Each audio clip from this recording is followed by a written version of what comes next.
Stop hitting her!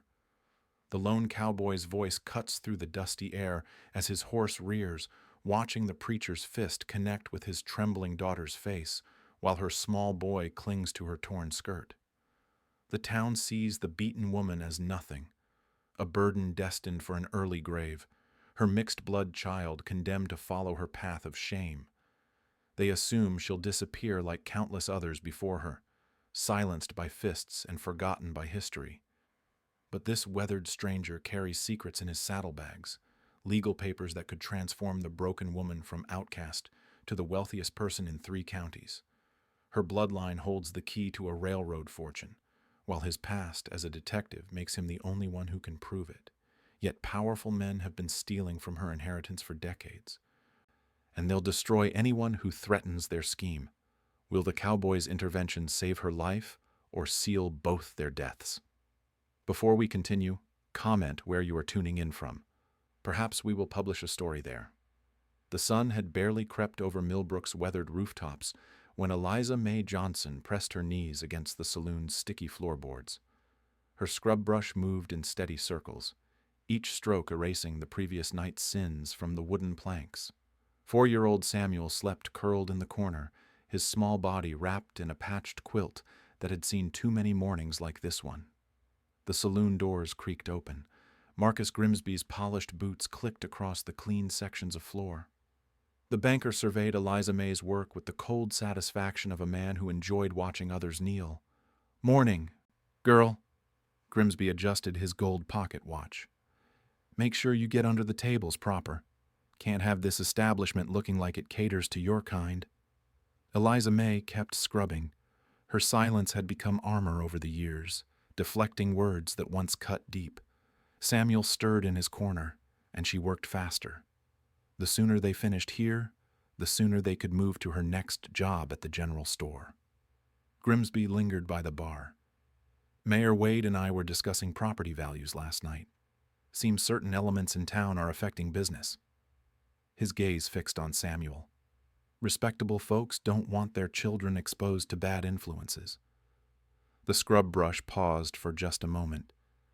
Eliza May had heard this speech before, delivered in different words by different men who all wanted the same thing: her absence, her silence, her surrender. Of course, if someone were to relocate to a more suitable area, the town council might find funds to assist with travel expenses. Grimsby's smile never touched his eyes. "Think on it." The banker's boots clicked toward the exit. Samuel woke as the doors swung shut, rubbing sleep from his dark eyes. He looked so much like his father in the morning light that Eliza May's chest tightened. Thomas had died in the mines 2 winters ago, leaving behind nothing but debts, and a son who would never know his gentle hands or quiet wisdom. "Mama, are we going to the store now?" Eliza May gathered her cleaning supplies. "Soon, baby. Let Mama finish here first." The general store meant more scrubbing, more silence, more careful steps around the white customers who acted as if she carried some contagious shame. But it also meant 50 cents, and 50 cents meant Samuel could eat tonight. By midday, the town square buzzed with its usual rhythm. Farmers discussed crop prices near the courthouse steps. Ladies in pressed dresses whispered behind gloved hands as they passed Eliza May on the sidewalk. Children played games that always seemed to involve pointing at Samuel and giggling. Jedediah Fowler's voice boomed from the church steps where he'd cornered Mrs. Henderson from the millinery shop. Eliza May's father had perfected the art of public scripture quoting, especially when his daughter happened to be within earshot. "The sins of the parents shall be visited upon the children," Jedediah declared, his weathered finger jabbing skyward. "A woman who abandons moral virtue brings shame to her entire bloodline." "Mrs. Gay," Henderson nodded with the fervor of someone grateful not to be the target of the preacher's attention. Several other townspeople slowed their pace, drawn by the familiar performance.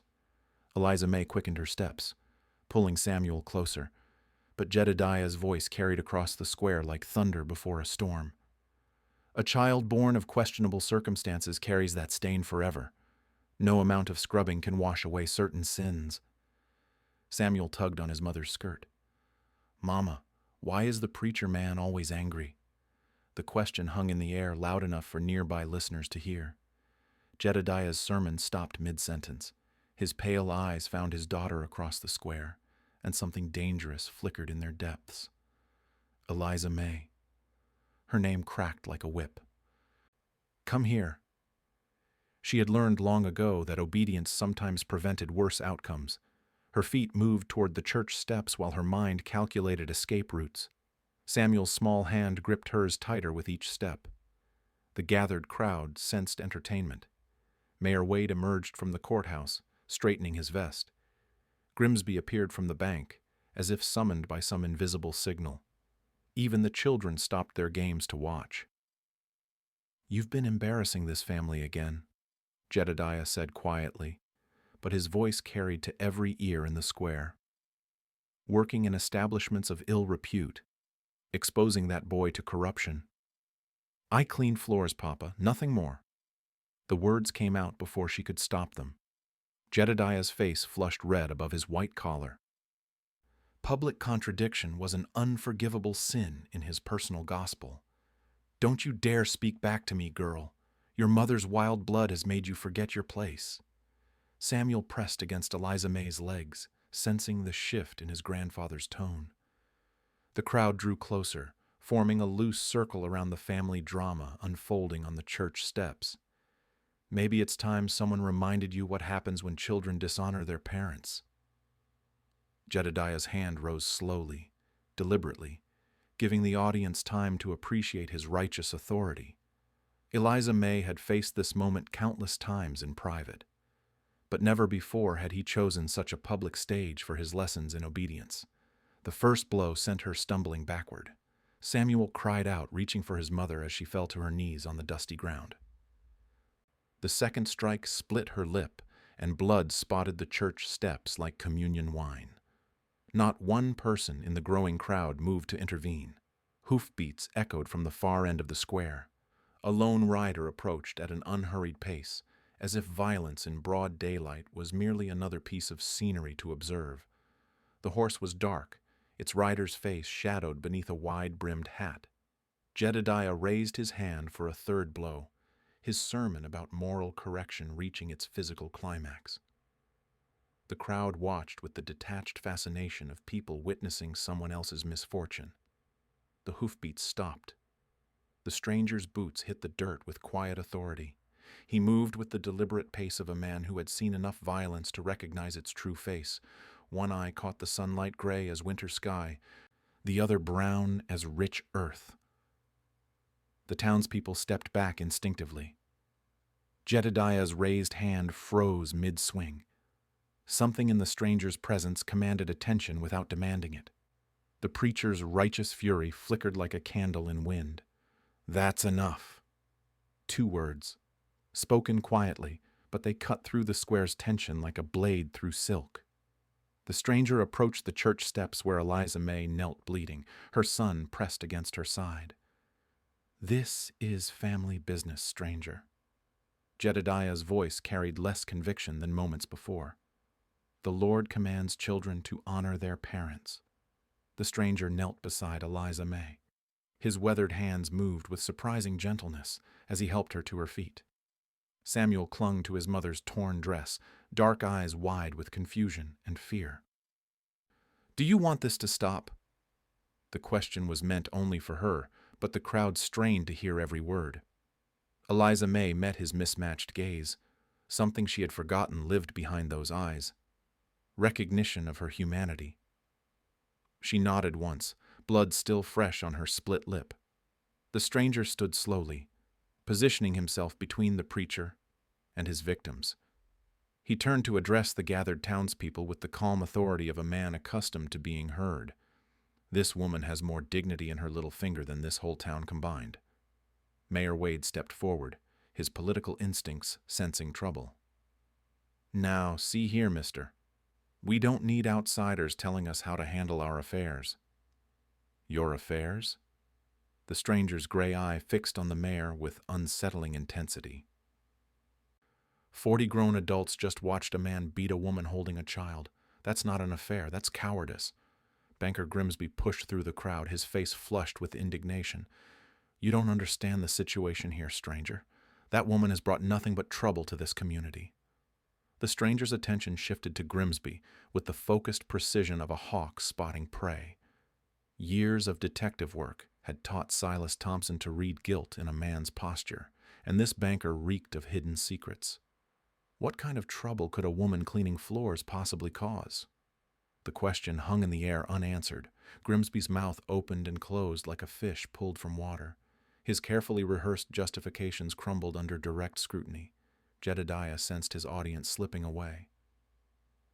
She consorts with undesirable elements, exposes that boy to corruption and sin. I've seen real monsters, old man.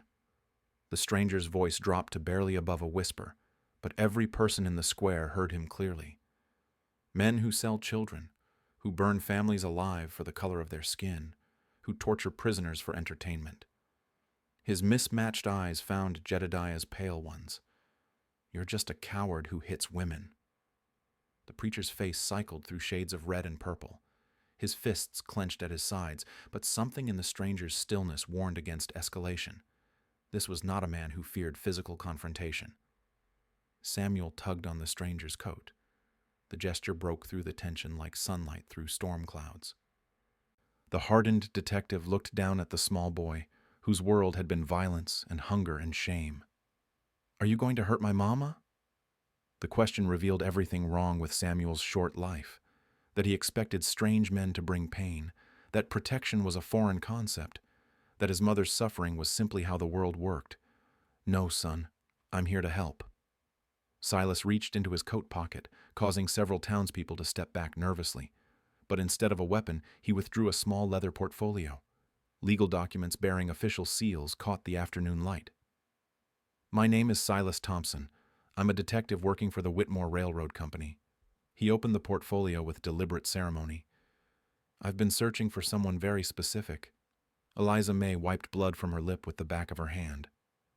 Her mother's silver locket had worked free during the beating, catching sunlight against her dark skin.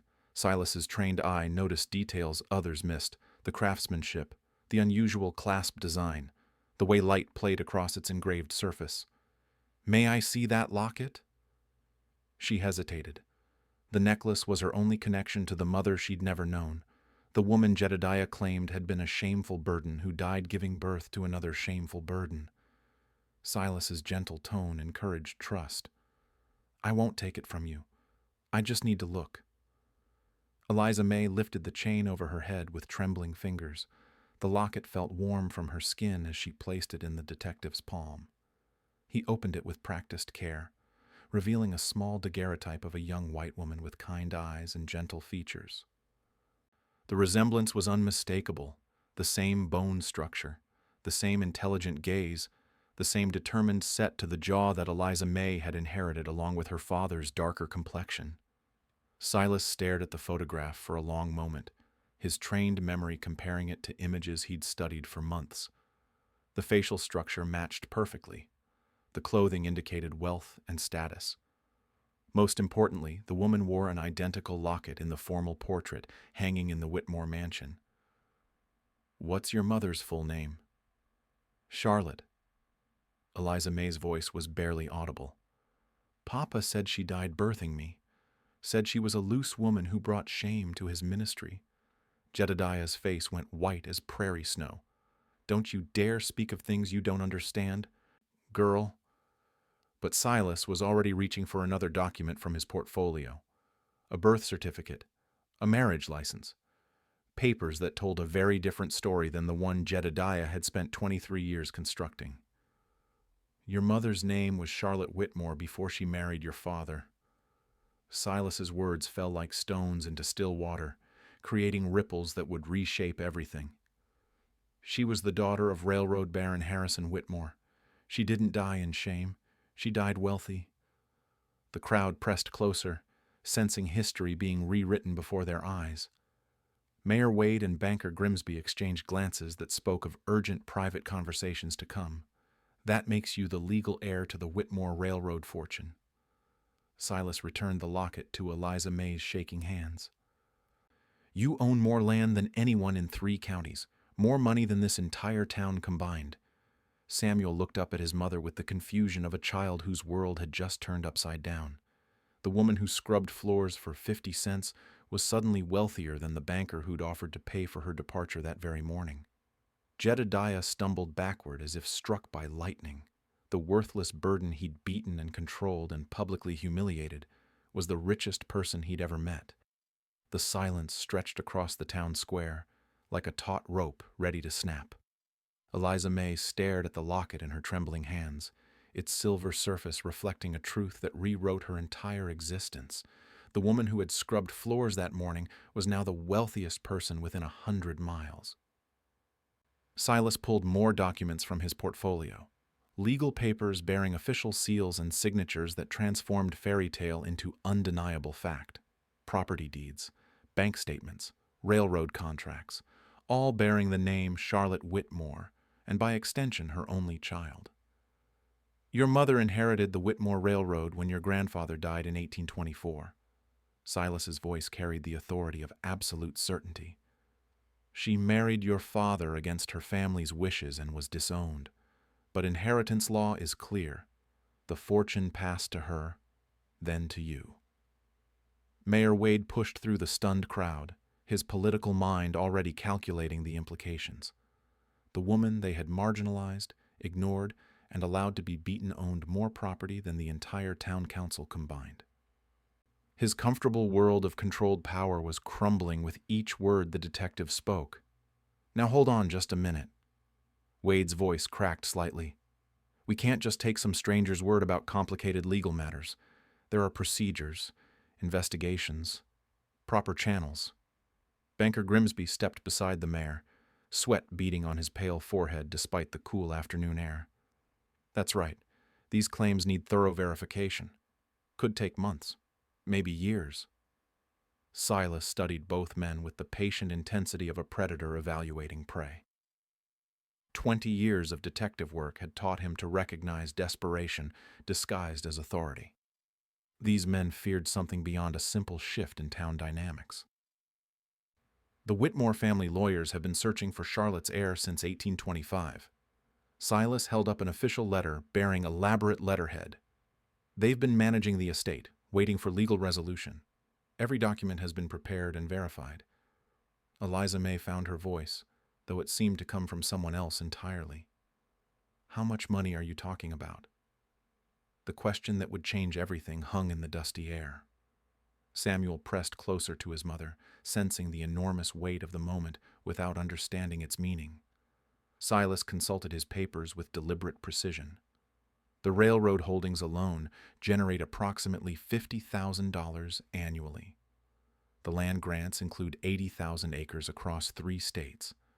The bank accounts, properly invested, have grown to nearly $200,000. The numbers hit the crowd like physical blows. Most of these people had never seen $100 at once. They were discussing wealth beyond imagination, controlled by a woman they had watched kneel and bleed on the church steps. Jedediah's legs gave out. He collapsed onto the church steps, his weathered hands shaking as the magnitude of his cruelty became clear. For 23 years, he had beaten and controlled and humiliated one of the richest women in America. This is impossible. His voice was barely a whisper. She's nobody. Her mother was a loose woman who died in sin. Her mother was an heiress who chose love over family approval. Silas's words cut through Jedediah's delusions with surgical precision. Charlotte Whitmore was educated in the finest schools. She spoke 4 languages. She wrote poetry that was published in Eastern magazines. The revelation struck Eliza May like lightning. Every story her father had told her was a lie designed to keep her small, powerless, and dependent. Her mother hadn't been a shameful burden. She had been brave enough to sacrifice everything for love. Samuel tugged on his mother's torn dress. Mama, does this mean we don't have to clean floors anymore? The innocent question from a 4-year-old boy crystallized the transformation. Yesterday, Samuel faced a future of poverty and discrimination. Today, he could attend the finest schools in the country. He could become anything he dreamed of becoming. No, baby, we don't have to clean floors anymore. The words came out steadier than Eliza May felt. Her mind struggled to process the shift from survival to abundance, from powerless to possessing more power than she knew how to use. Mayor Wade sensed opportunity in the chaos. Now, Miss Johnson, this is certainly exciting news. Perhaps we should discuss how this development might benefit our entire community. The town council would be happy to provide guidance. Banker Grimsby nodded eagerly.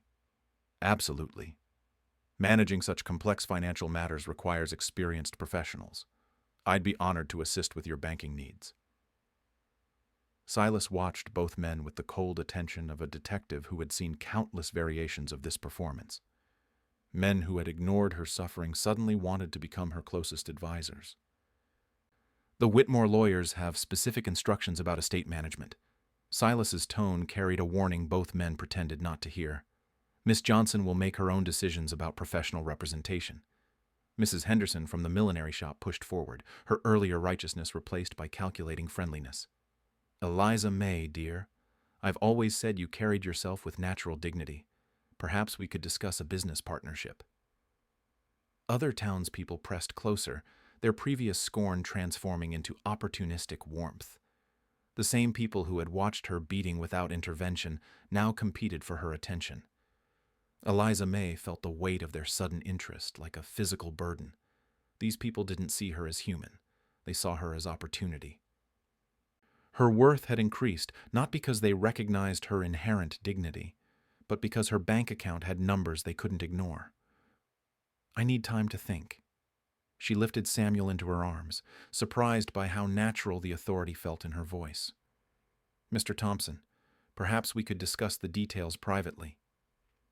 The crowd began to disperse, but their whispered conversations carried promises of visits, business proposals, and social invitations that had never existed before. Eliza May had become the most important person in Millbrook in the span of an afternoon. Jedediah remained on the church steps, staring at his hands as if seeing them clearly for the first time. The instruments he had used to enforce his will had struck someone who possessed more power than he could comprehend. Silas gathered his documents, but his trained eye continued scanning the crowd. Something in Mayor Wade and Banker Grimsby's behavior suggested complications ahead. Their fear seemed disproportionate to a simple social restructuring. The game had changed completely, but the detective sensed they were just beginning to understand the rules. 3 days had passed since the revelation in the town square, but Eliza May still woke each morning expecting to find herself back on the saloon floor with a scrub brush. The modest hotel room Silas had secured felt like a palace compared to the cramped shack she and Samuel had called home. Samuel played with wooden toys purchased from the general store, the same establishment where his mother had once begged for work. The shop owner had personally delivered the toys with apologetic smiles and promises of friendship that rang hollow as tin bells. Silas spread legal documents across the small table by the window. His detective instincts remained sharp, despite the seemingly straightforward inheritance case. Something about this town felt wrong, like a piano with broken strings trying to play a proper tune. The Whitmore lawyers will arrive from Chicago next week. He pointed to signatures and seals that made everything official. Until then, you need to understand what you're inheriting. Eliza May studied the papers with growing amazement. Railroad routes spanning 3 states, coal mines in Pennsylvania, textile mills in Massachusetts. Her mother's family had built an empire, and she was its sole remaining heir. But the numbers felt abstract, disconnected from her reality of survival and struggle. How did someone transition from scrubbing floors to managing railroad companies? The gulf between her experience and her inheritance seemed impossible to bridge. I don't know anything about running businesses. You know more than you think. Silas had spent decades reading people, and he recognized intelligence when he saw it. You managed to keep yourself and Samuel alive on almost nothing. You planned. You saved. You made hard decisions under pressure. The truth of his words surprised her. During Thomas's final illness, she had negotiated with creditors, found work, and stretched pennies into meals. Those skills were business skills, just applied to survival instead of profit. A knock at the door interrupted her thoughts. Mayor Wade stood in the hallway. Hat in hand and smile carefully arranged, his political instincts had spent 3 days crafting this approach. "Miss Johnson, I hope I'm not intruding. I wanted to discuss some civic matters that might interest you." Eliza May exchanged glances with Silas, who nodded slightly. Understanding her new position meant learning to navigate these conversations. She invited the mayor inside, noting how his eyes immediately cataloged the hotel room's contents. "The town council has been discussing infrastructure improvements, better roads, a new school building, projects that would benefit everyone." Wade's smile never wavered. Of course, such endeavors require significant financial backing from community leaders. The request was transparent, but carefully worded. He wanted her money, but couldn't directly ask for it without acknowledging her new status. The same man who had stood silently while her father beat her now sought her financial partnership. "I appreciate the information, Mayor Wade. I'll consider all options once the legal matters are settled." Her polite dismissal stung his political pride, but he maintained his composure. "Of course. Take all the time you need. The town council stands ready to assist with any questions." After he left, Silas studied Eliza May with professional interest. She had handled the mayor's manipulation with natural skill, neither rejecting him outright nor committing to anything. Political instinct was another business skill she hadn't known she possessed. "You did well. Politicians respect strength more than kindness." That afternoon, Banker Grimsby requested a private meeting. His office felt different now that Eliza May entered as a potential client rather than someone to be dismissed. The same room where he had once threatened her with eviction now hosted discussions of investment strategies and account management. But Silas noticed discrepancies in Grimsby's presentation. Account statements that didn't quite match. Investment recommendations that seemed designed to benefit the banker more than the client. His detective training flagged inconsistencies that suggested deeper problems. "These numbers don't align with the Whitmore lawyer's records." Silas pointed to specific figures that troubled him. "The estate should have generated more revenue over the past 20 years. Grimsby's explanation came too quickly, with too many details about market fluctuations and economic downturns.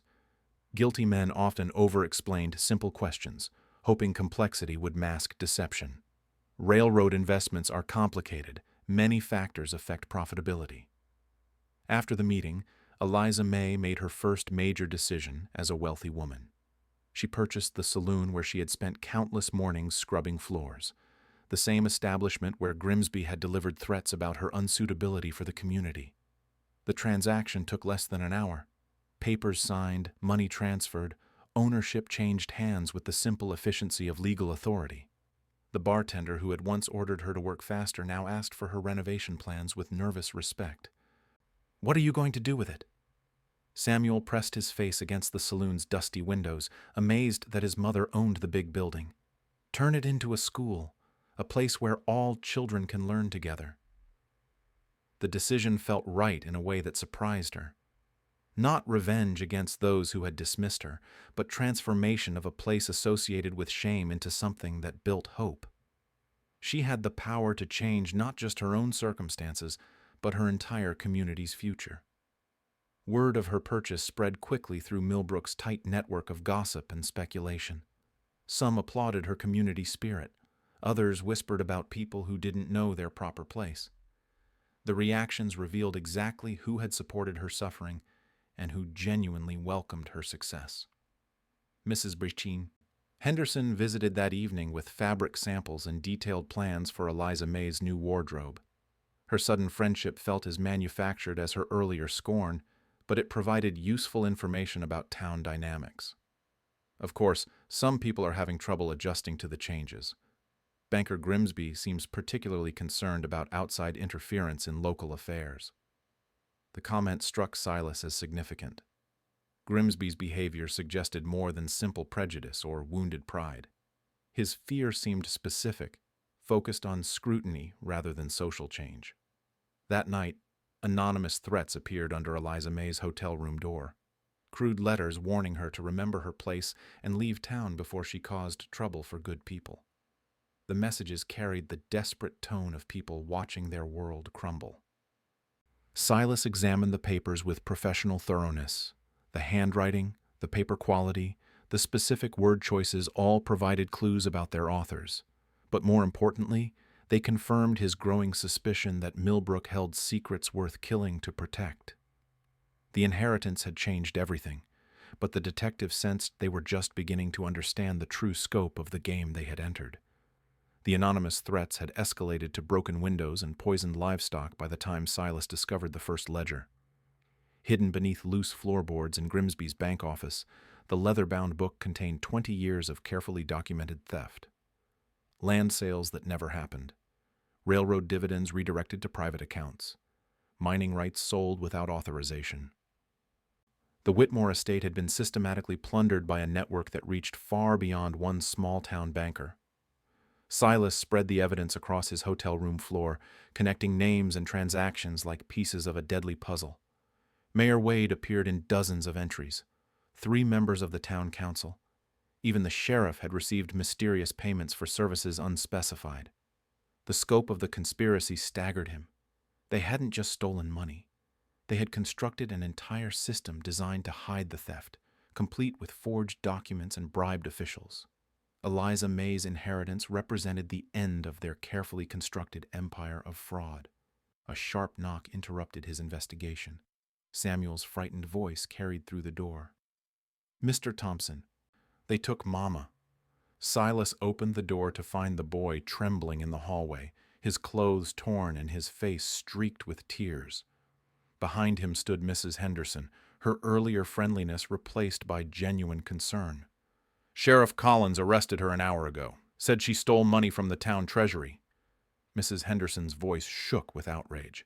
"They're saying she used her position to embezzle funds for personal use." The accusation was perfectly crafted, a newly wealthy woman suddenly displaying expensive purchases, town funds mysteriously missing, public records that could be altered to support any narrative the conspirators chose to create. Silas gathered the ledgers and headed for the jail, Samuel clinging to his coat. The boy had watched his mother transform from victim to heiress, only to see her dragged away in chains. The cruelty of the timing was deliberate, designed to break both their spirits. The jailhouse buzzed with townspeople eager to witness the fallen heiress. Some expressed shock at the accusations. Others nodded knowingly, as if they had expected such behavior from someone who didn't understand proper social boundaries. Eliza May sat in the cramped cell with dignity that prison bars couldn't diminish. Her posture remained straight, her gaze steady. The woman who had once cowered from her father's fists now faced false imprisonment with quiet strength. "The charges are completely fabricated." Silas kept his voice low enough that only she could hear. "I found evidence of the real thieves. We can prove your innocence." But even as he spoke, deputy marshals arrived to transport him to the county seat. Someone had filed federal charges alleging he was an accomplice in the supposed embezzlement scheme. The timing was too perfect to be coincidental. As they led Silas away in shackles, he caught Eliza May's eye through the bars. The look that passed between them carried years of understanding compressed into a single moment. She was alone again, but this time she possessed knowledge and resources her enemies couldn't steal. Samuel watched both his protectors disappear into the legal system designed to protect the guilty. Mrs. Henderson took him to her shop, but the boy understood that his mother faced enemies who controlled every institution that might offer help. In her cell that night, Eliza May finally grasped the true nature of her situation. The inheritance wasn't just money and land. It was evidence of decades of systematic theft by powerful men who would commit any crime to protect their secret. The next morning brought a parade of visitors eager to offer assistance. Mayor Wade proposed a plea arrangement that would allow her to keep a small portion of the inheritance in exchange for admitting guilt. Banker Grimsby suggested transferring the estate to a trust he would personally manage. Each offer followed the same pattern. Accept responsibility for crimes she didn't commit, surrender control of assets they had already stolen, and disappear quietly to avoid further prosecution. They were offering her the same choice they had always given: submit or be destroyed. But something fundamental had changed during her nights in the cell. The woman who had once apologized for existing now recognized the true source of power. Not the money or the land, but the truth itself. "I want to represent myself at the hearing." The words shocked everyone who heard them. Defendants, especially those of her background, didn't represent themselves in complex financial cases. They hired lawyers or accepted plea agreements or simply hoped for mercy from the system. Mayor Wade's political smile tightened around the edges. "That's highly inadvisable, Miss Johnson. These are serious charges requiring experienced legal counsel." "Then you should have thought of that before you framed me." The direct accusation hung in the air like smoke from a gunshot. She had stopped pretending to believe their lies. The game had moved to its final stage, where truth would face power in open combat. Banker Grimsby tried one last manipulation. "Think of your son, Eliza May. A conviction means prison. He'll grow up without a mother. He'll grow up knowing his mother fought for justice instead of accepting lies." That afternoon, Jedediah appeared at the jail for the first time since the revelation. His weathered face showed the strain of 3 sleepless weeks wrestling with the magnitude of his cruelty. The daughter he had beaten and controlled possessed more courage than he had ever demonstrated. "I know what they're doing to you is wrong." His voice carried the weight of long overdue recognition. "I have information that might help." For 23 years he had chosen prejudice over protection. Now, faced with his daughter's imprisonment for crimes committed by the men who had enabled his abuse, Jedediah finally found the strength to choose justice over comfort. The hearing was scheduled for the next morning. The entire town would gather to watch either the triumph of truth or the final destruction of the woman who had dared to claim her rightful place in their world. Everything would be decided in a single day. The courthouse overflowed with spectators who had come to witness either justice or a public execution. Eliza May entered wearing the simple blue dress she had owned before learning of her inheritance. She carried herself with the quiet dignity of someone who had discovered that truth was the only armor she needed. Judge Harrison presided from the bench with the weary authority of a man who had seen every variation of human greed and corruption.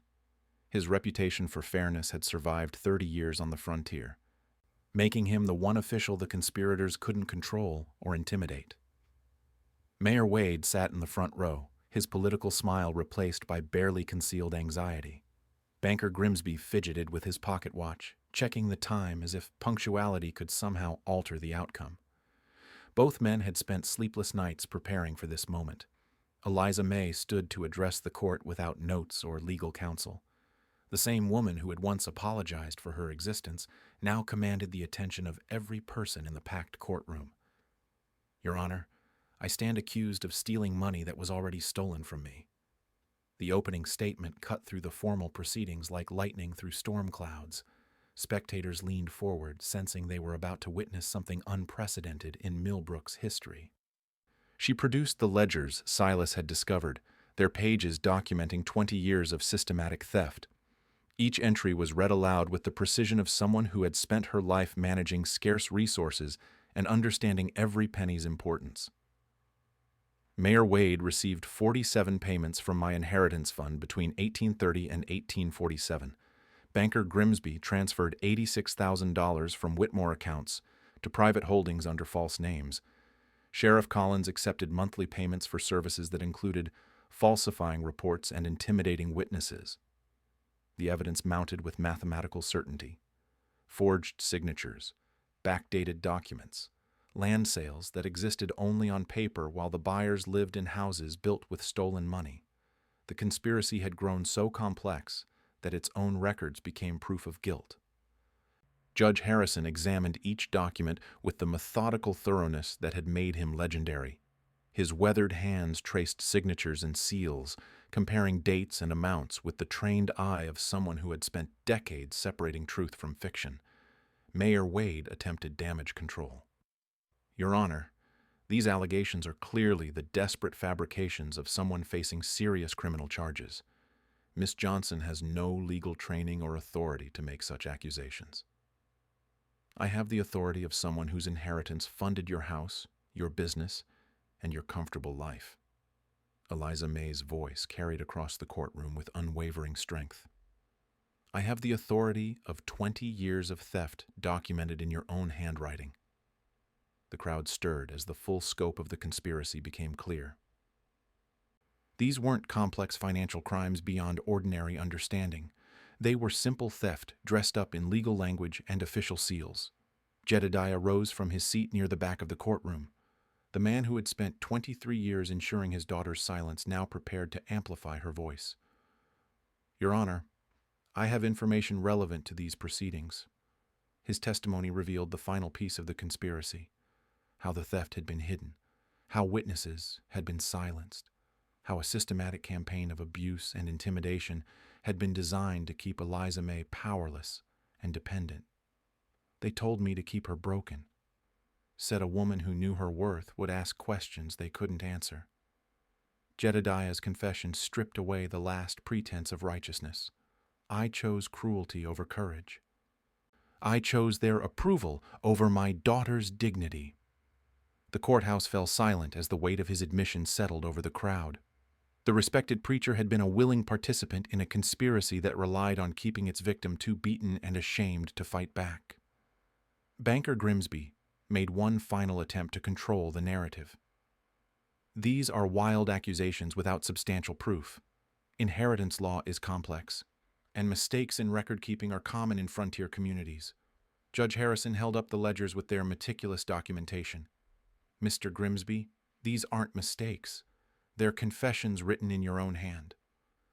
The verdict was swift and comprehensive. All charges against Eliza May dismissed.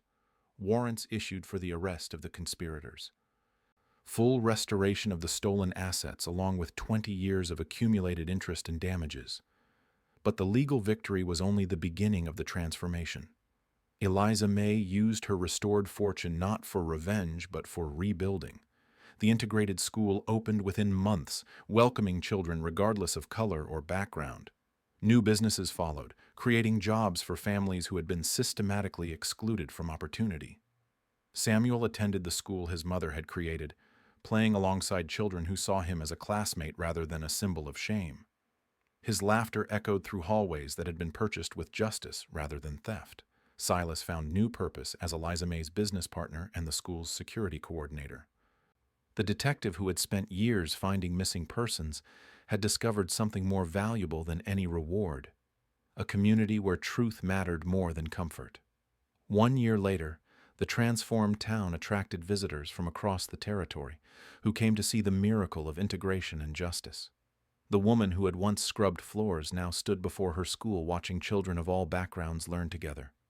Jedediah worked quietly in the school's garden, tending vegetables that would feed students whose futures he had once tried to destroy. Redemption came not through words, but through daily acts of service to the daughter he had failed and the community he had helped corrupt. The railroad fortune continued to grow, but its greatest return was measured in changed lives rather than accumulated wealth. Millbrook had become proof that courage and truth could triumph over even the most entrenched systems of oppression.